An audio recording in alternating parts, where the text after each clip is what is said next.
Okay, so today is about stretching and shrinking. If I put a 2 in there, it'll do a stretch or a shrink. If I put a 4 out here, that would do a stretch or a shrink of my function.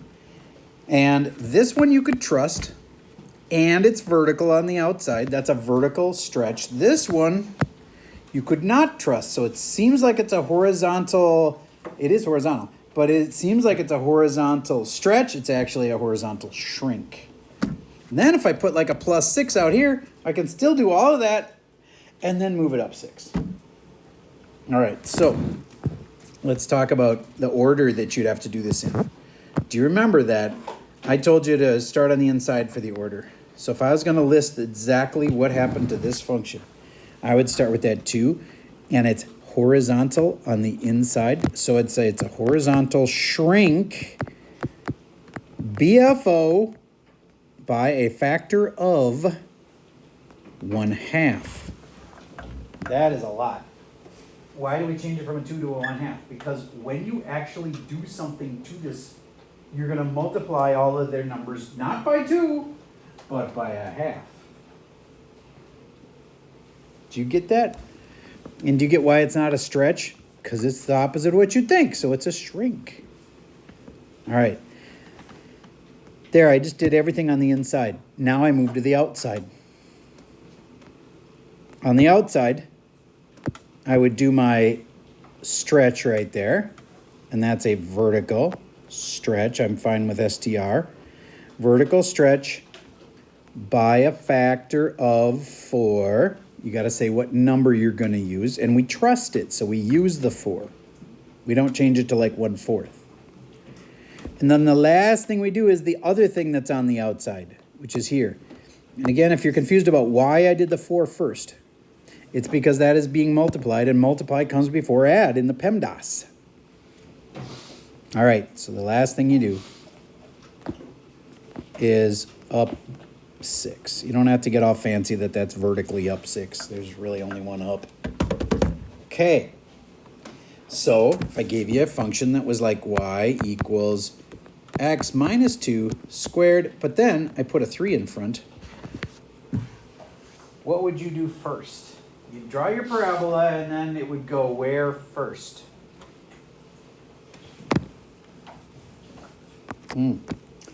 Okay, I think you need to think about it a little bit more. There's 2 things that are going to happen to it, the 2 and the 3.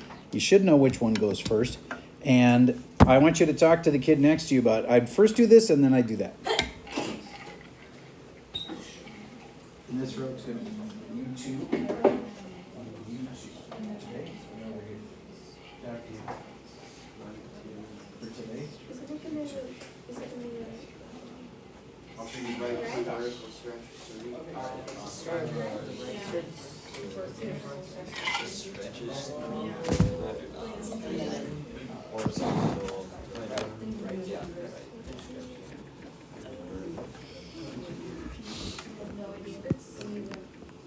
Okay, first thing, right 2. How come that's first? Because it's on the inside. Do you remember that other teachers sometimes make the keys and they sometimes start with the outside first? That is true. And that's true in pre-calc also. In pre-calc class, same thing happens. One teacher will say start on the inside, the other person will say start on the outside, and sometimes one of us makes the key and sometimes the other makes the key. So could you have started with the stretch? Yep, you could have, because it's on the outside. And you could start with the outside. All right, now I'm going to go to the outside, and I'm going to do the vertical stretch BFO 3 by a factor of 3. Now I want you to look at how I think it looks when we're done. It'll be moved over 2 to the right, and the stretched part, I know some of you are going to be like, you just made it narrower. Yeah, because if this thing was made of rubber and I grabbed it here with this is my hand grabbing it with my thumb over there, and my hand grabbing this side with my thumb over there, and I pulled straight up, to get it would have the effect of making it narrower too. It's true. But what's really happening is the height, if instead of going over 1 and up 1, I'm going to go over 1 and up like 2. Or 3, since this is a stretch of 3. See this height here, going up 1. Now, instead, I'm going up more. That's a vertical stretch. All right, so let's go back to this. I'm going to rewrite it. Y equals 3 parentheses x minus 2 squared. And the beauty of learning the points method, if I made you graph all of these points, the original parent points, the first thing you would do is write all the parent points of a parabola here. And maybe I should do it this way, but I feel like it's so much extra work. You got to find all of those parent points. Then you got to move all of those parent points 2 spots to the right. And then you got to triple the y values of all the parent points. And it would work, but it's really slow. So what do? I say put in any number you want and see what you get. And graph enough points. Every teacher requires their kid to graph at least, well, on a parabola, you'd want 5 points. Now, I'm personally choosing 2 first. Do you see why?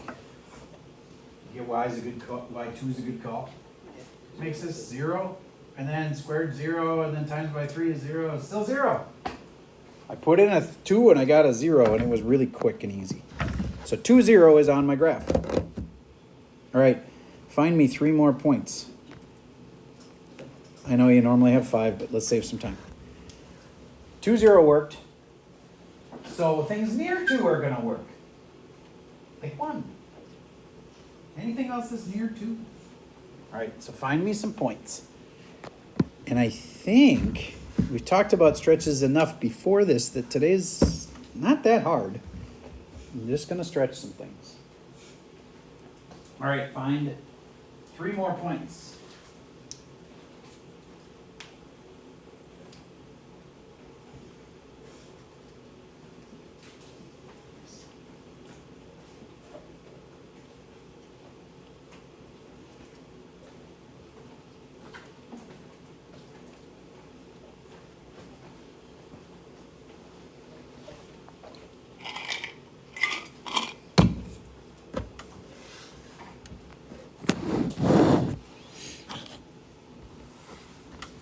I put in 3 because that's close to 2.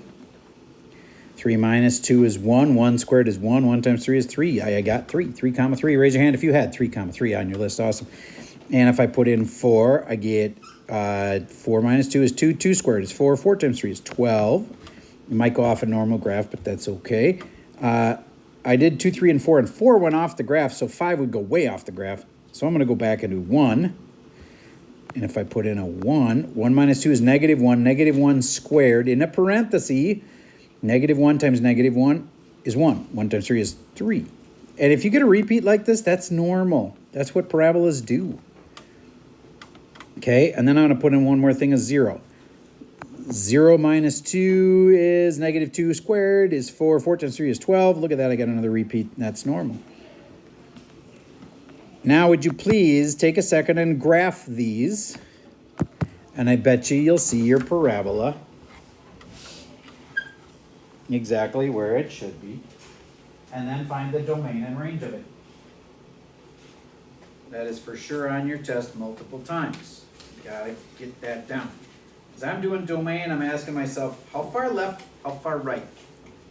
When I'm doing my range, I'm asking myself, how far down, how far up?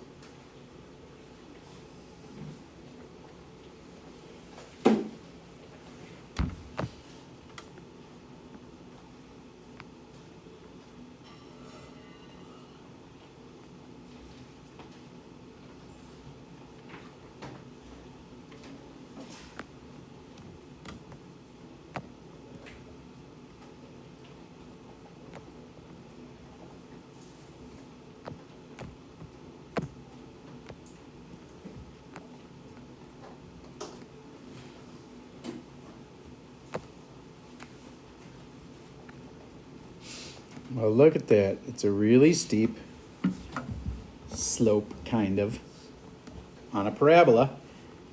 Parabolas don't have slope, but it's kind of like a slope. It made it more steep. Okay. Now, domain, range. If you can do all of those things, then you are pretty much ready for our next test. But we still have a few more things. The test has a ton of graphing on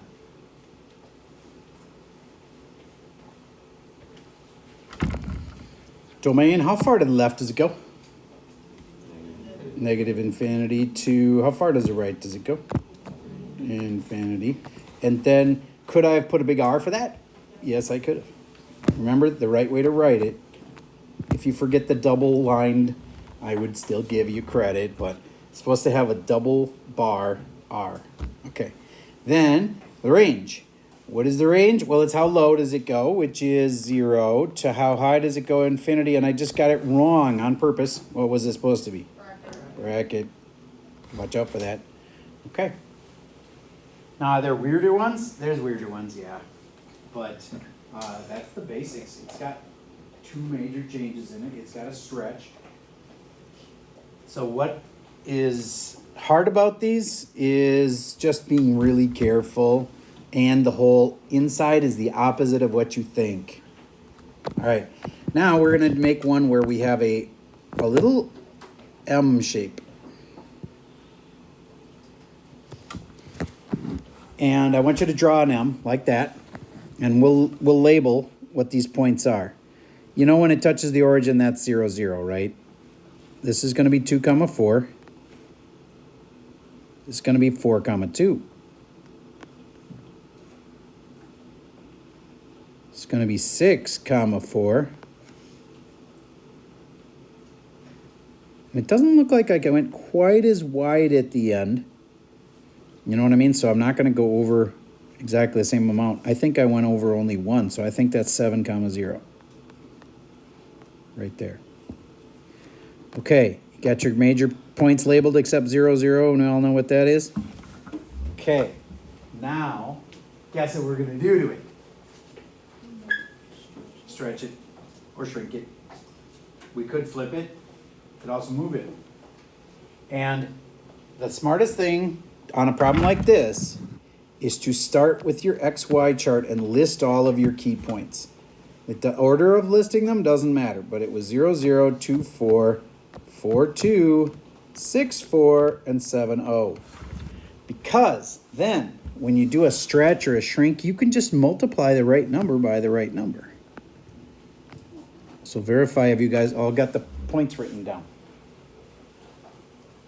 Come on. Some of you guys haven't got the points written down. Some of you do, but some of you don't. Don't make me call you out individually. All right. Now, tell me something that you could do to this that would change the inside of the function. What could you do that would change the inside of the function? Like you could put something in there like what? And this thing is called f of x, by the way. You should probably write that. F of x. Then, what could you do on the inside of the function that would actually make a change? You could put like a 2 in there. Seriously? Oh, good. These are the points. Okay, good. I was hoping you weren't going to practice start now. All right, cool. So I'm going to say, now, make me a function where there's a 2 on the inside. You can put it on the same graph. F of 2x. Put the 2 on the inside. Let's make it a different color, like make it blue or something. I don't care what color, just make it a different color. And make it f of 2x. Now, predict ahead of time. What should that do to this thing? Shrink it. Yes. Which way shrink? Horizontal shrink. So do you get, it used to be this wide, and now it'll be less wide. Now, some of you are going to think it's going to shrink like this. It will not. Guess what happens when you multiply 0 by anything? It stays at 0, doesn't it? So that point's not going to move. So it's not going to shrink like this. It's going to shrink where that stays the same, and this goes whoop. All right, so graph the new points. So what I'd do is I would take my original points, and I would go, okay, I feel like I should multiply all the x's by 2, so I probably shouldn't. And instead, I'm going to multiply them all by a half. You could call that dividing it by 2, but I actually think it's smarter to just think of it as multiplying by a half.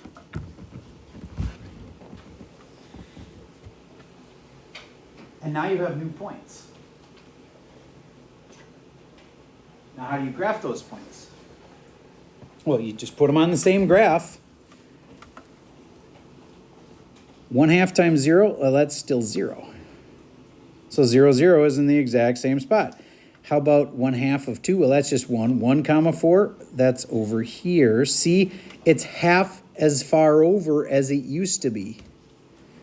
We used to go over 2, now we only go over 1. Here, this will be 2 comma 2.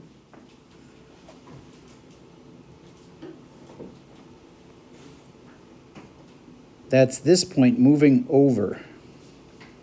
Okay.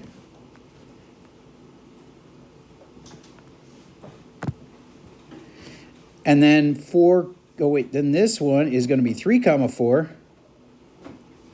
Up 4. That's this one moving over to half as big as it used to be. Half as wide as it used to be. And then the last one is going to be half of 7, which is 3.5.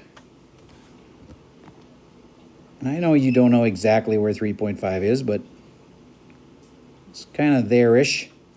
And if you connect these dots, look at that, you have an M again. That is still an M, but it's half as wide. And it's the same height. See how that worked? Still the same height, half as wide. Okay. So,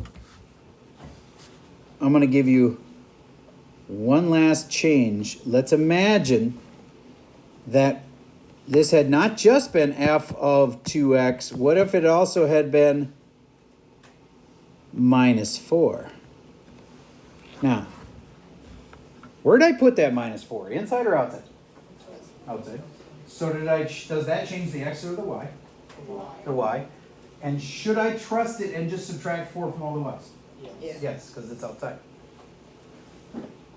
Okay, so subtract 4 from all the y's, and then all of a sudden, your graph, you probably know this, it's going to move down 4. I'll do it in green. And 0, 0 is still at 0, 0? No, I'm subtracting 4. 0 minus 4 is something you can do, and that's negative 4. So that's down here now. Minus 4. Half of 2 is 1. And then that's 0. 1 comma 0. And half of 4 is 2. And 2 minus 4 is negative 2. 2 comma negative 2.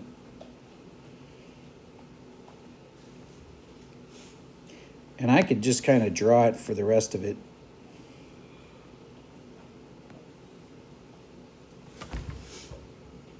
There, my M just moved down 4 spots. Okay, that's all there is to it. So, let's get you into your homework so you can get lots of time to ask me questions if you get stuck and you don't understand stuff. All right, so let's get to that. Find the worksheet, open it up. I am open to making it smaller, because even if you could finish it in class, at some point,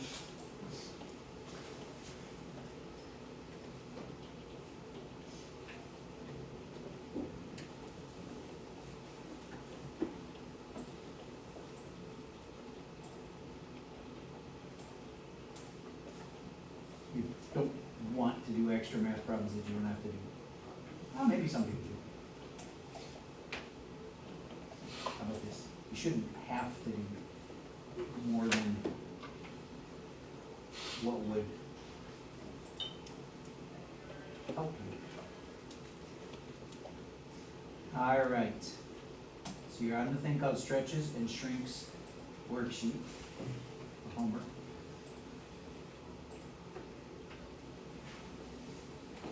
Let's do number 1 together. It says y equals 2x squared. Describe the transformations. Well, all you got to do is say technically I should make you write that it is a parabola that has been, but I'm just gonna allow you to say vertical stretch BFO 2.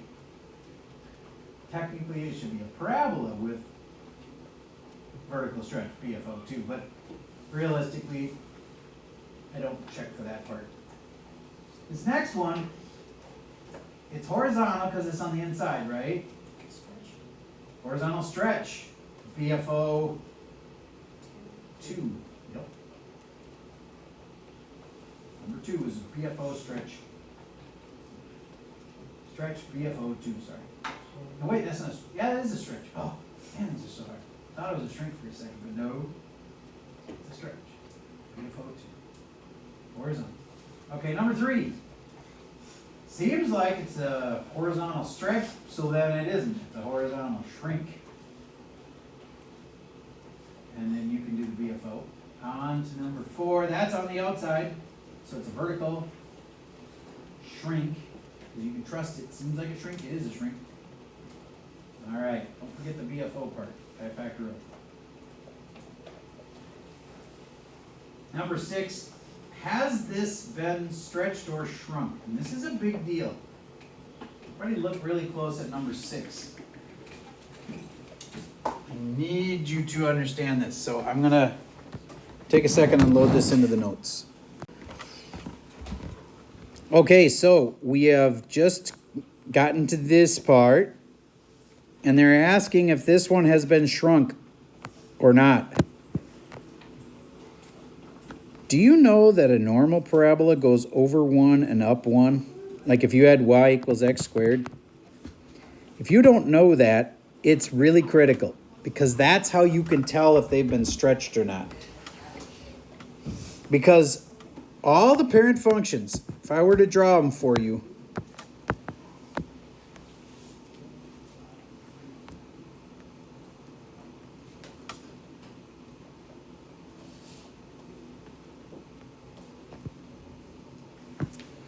all the parent functions, pretty much, go through the point 1, comma 1. This is important. Pay attention to this.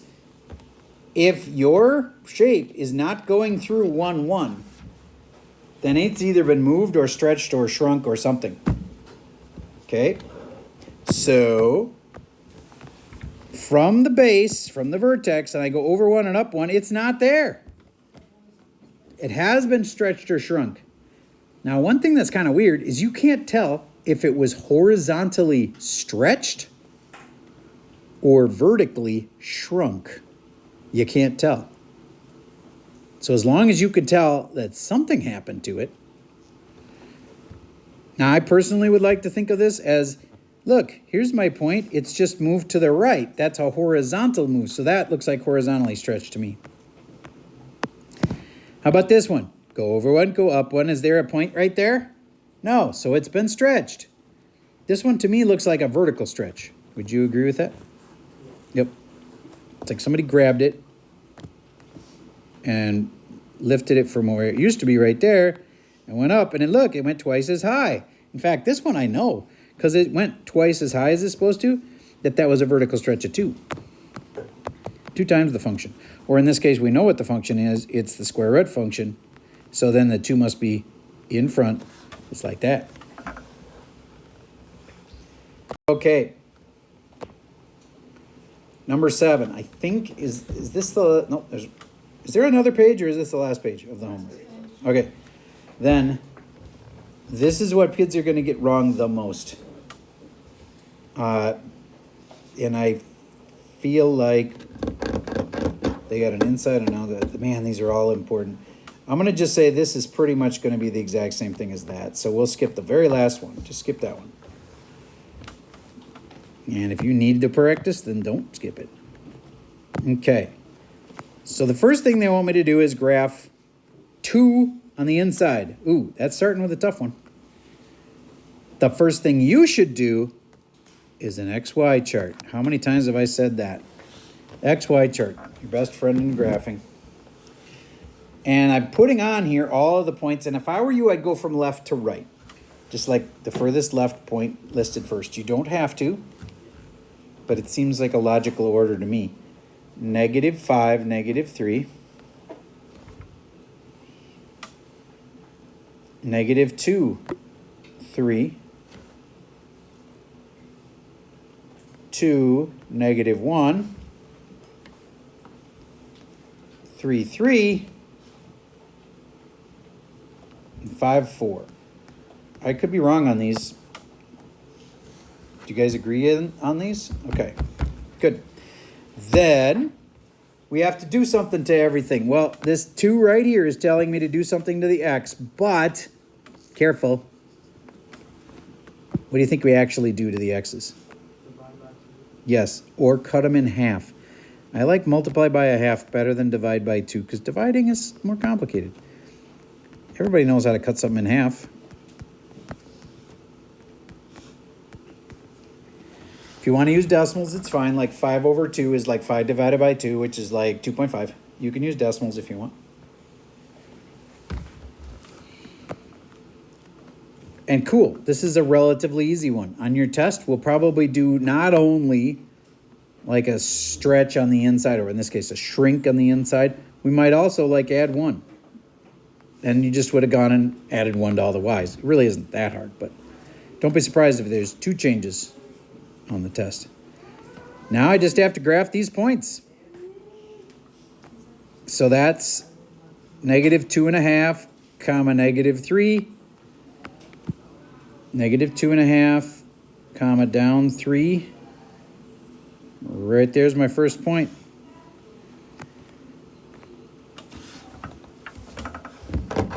I hope this is making sense to you, but that's it. And this is the part where you get a whole bunch of work time. If you have a question, some ground rules. Number 1, you should look at the key first. It's there for a reason. It's totally okay to look at it. And if you look at the key and then it answers your question, awesome. But if you're like, I have no idea how it looks like that, then you come up and ask me. Okay, so, but the first step should be check the key, so I posted it. And the second step, come on up. I'll happily help. That's all I got for the video for today.